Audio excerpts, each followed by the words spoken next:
18. So no, this isn't 2 meters, but it's too late now, so it's fine. So today we're going to go over some handstand drills for you guys. So all Misty's going to do first is she's going to get herself into a super tight hollow hold, and I'm going to show you why that's important later. Okay? So super quickly, we're just going to talk about it. She's obviously squeezing everything all the way from down to her feet. She's squeezing her quads. She's squeezing her belly. She's staying super tight. And she's driving obviously that lower back into the floor. This bit, you guys all know. What I want to think about though is pushing up away from herself as much as humanly possible and relax.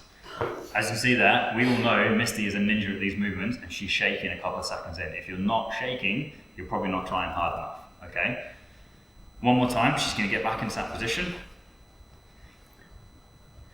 As you can see, she has got a little bow going on here. The goal isn't necessarily to get super straight, okay? The goal is to try and create as much tension as possible, but pushing in both directions. The midline stays super tight, back goes in towards the floor. She's pushing away with her hands and she's pushing her feet away from her and relax. Oh my God, that's really good.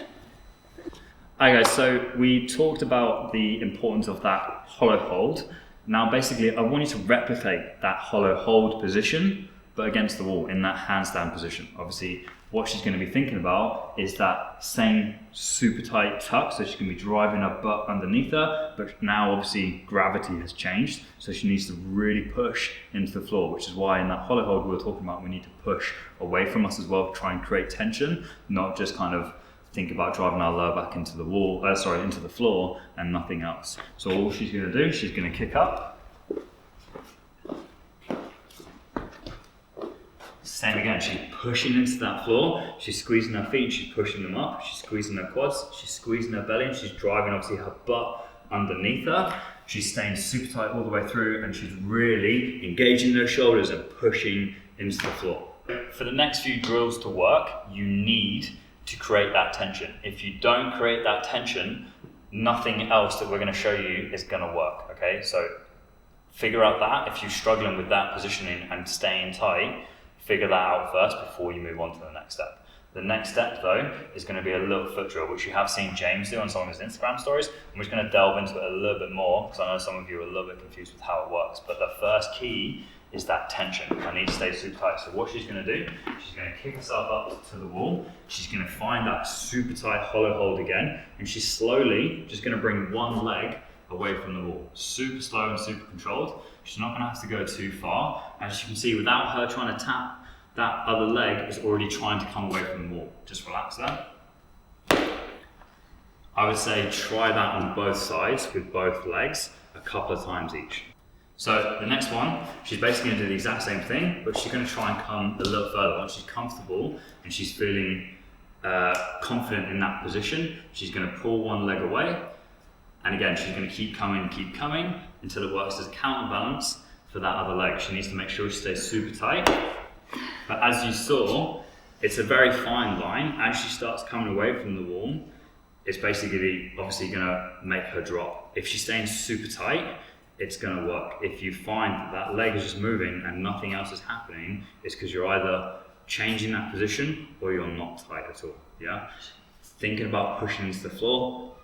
Key thing is probably going to be that butt. If you let this happen, I can move this leg all I want and my butt is just naturally going to go towards the wall and nothing's going to change. Yeah, I need to stay super tight all the way through, and as I bring that leg away, the rest of me is going to follow. Yeah, so all she's going to do, she's going to kick up again. Same again, super tight. Before she starts anything, she's going to squeeze everything, squeeze her butt underneath her, squeeze the legs, and she's slowly going to drive one away from the wall, and it's going to work as that counterbalance, slow and controlled. There you go. And relax. I'm not going to get it.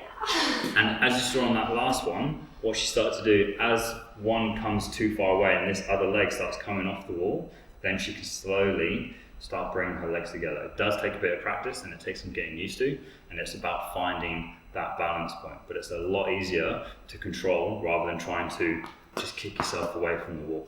Yeah? Missy's going to give it one more go. And she's going to show us a ninja rep. A ninja rep. Oh God. Super tight, squeeze the butt. Really pushing into that floor.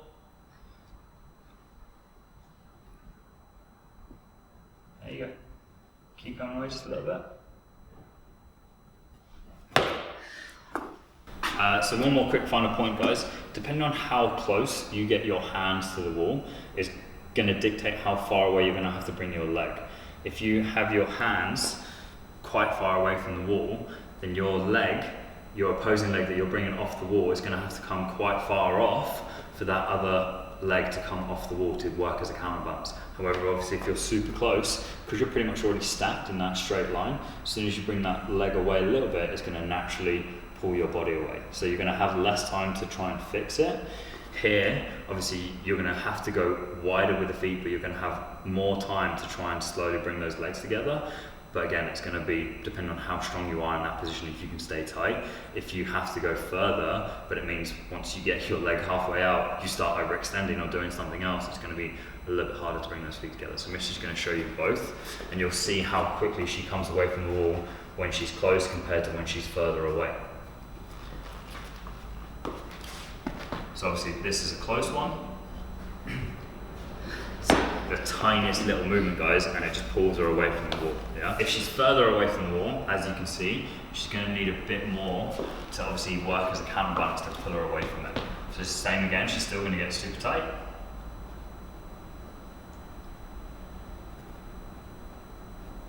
And she's going to control herself into that position. And it just gives you a gradual pull away from the wall. The better you get at this, as you're in that V, obviously rather than just constantly falling away from the wall under that slow control, what you can start doing is trying to bring those feet together after you've come away from the wall. If you do it slow and controlled at the same time, you should stay in that handstand position. I'm going to practice.